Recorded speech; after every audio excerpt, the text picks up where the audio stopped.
दूर कहीं एक छोटे से जंगल में मीनू नाम की एक चिड़िया रहती थी। अभी से कुछ साल पहले ही मीनू की शादी हुई थी और उसका पति कालू अपने परिवार के लिए कुछ पैसे तो कमा ही लेता था।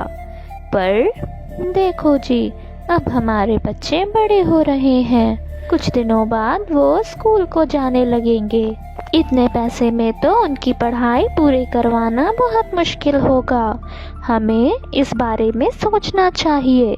तुम्हारी बात तो सही है मीनू, पर तुम भी देखती हो ना, मैं सुबह का गया गया रात को आता हूँ, उसमें भी कुछ चंद ही कमाई होती है मेरी। मैं इस काम को छोड़कर दूसरा काम शुरू करने के बारे में अभी तो बिल्कुल भी नहीं सोच सकता। मीनू, तुम ऐसा क्यों नहीं करती कि तुम ही कुछ काम शुरू कर दो?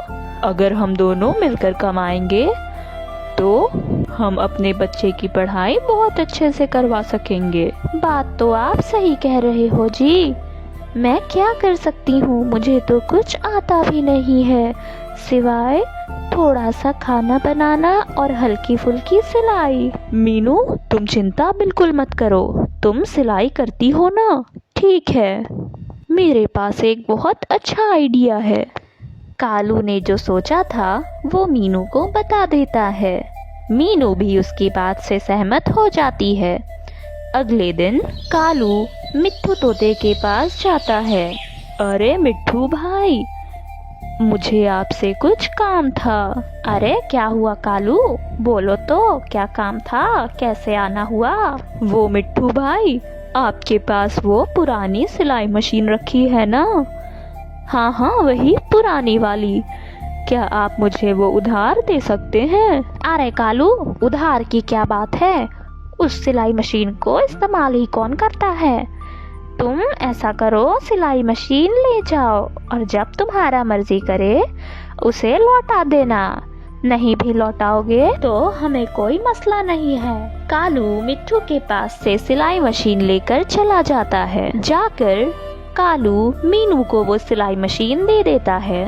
कालू को सिलाई मशीन लाता देख चिंकी कबूतर भी कालू के साथ मीनू के घर आ जाती है। अरे क्या बात है, सिलाई मशीन क्यों आ रही है यहाँ? अरे चिंकी बहन, मैं कुछ सिलाई के काम शुरू कर रही हूँ। अगर आपको कुछ सिलने देना हो तो आप मुझे बेझिझक दे सकती हैं। अरे अरे क्यों नहीं, परसों मुझे शादी में जाना था।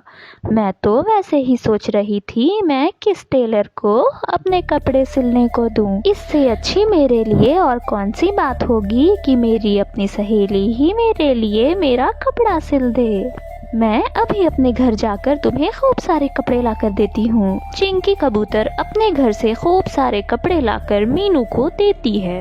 ये तो काफी सारे कपड़े हैं। अरे अरे घबराओ मत, तुम जितना कहोगी मैं तुम्हें उतना दूंगी, पर तुम बस मुझे ये कपड़े वक्त पर सिलकर दे देना। आप बिल्कुल चिंता मत कीजिए चिंकी बहन, ये कपड़े आपको वक्त से पहले ही मिल जाएंगे। अगले दिनों चिंकी को सारे कपड़े सिलकर लौटाने जाती है। वाह मीनू, तूने तो सारे कपड़े इतने जल्दी सिल दिए और वो भी इतने बढ़िया। मैं जैसा चाहती थी ये सारे बिल्कुल वैसे ही सिले हैं। शुक्रिया मीनू।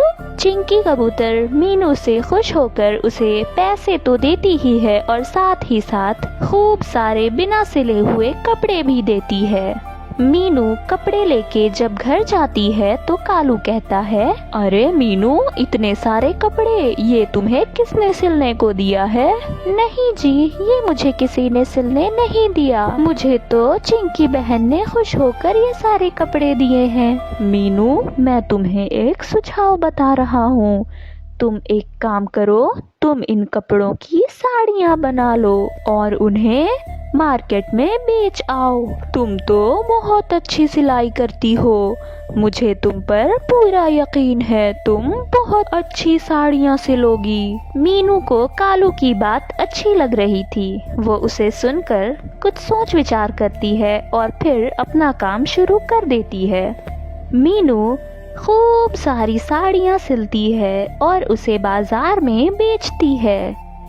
उसकी इतनी सुंदर सुंदर साड़ियाँ देखकर सारे ग्राहकों का तो दिल मचलने लगा। अरे वाह, ये कितनी सुंदर साड़ी है।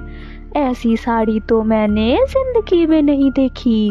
वैसे कितने में दे रही हो ये साड़ियाँ? ज्यादा नहीं बहन, बस 2000 की ये वाली और 1500 की ये वाली साड़ी है।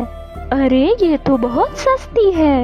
तुम एक काम करो, मुझे ये वाली साड़ी दे दो। आज से मैं तुम्हारी पक्की ग्राहक बन गई हूँ। मैं आज से यहीं से साड़ियाँ ले जाया करूँगी। जरा मुझे ये वाली साड़ी दिखाना, ब्लू वाली दिखाना। सिर्फ एक दिन में ही मीनू की 50 साड़ियाँ बिक जाती हैं। उन साड़ियों के बिकते ही मीनू खुशी से उछलने लग जाती है। कालू जी, हमारी मेहनत रंग लाई, हमारी सारी साड़ियाँ बिक गईं। मीनू, मैंने कहा था ना, अगर हम मिलजुल कर काम करेंगे तो हम अपने बच्चे को अच्छी से अच्छी पढ़ाई करवा सकते हैं। इसी तरह कालू और मीनू दोनों साथ में काम करते हैं और अपने बच्चे को अच्छी से अच्छी पढ़ाई और उनकी अच्छी परवरिश करवाने में मदद करते हैं।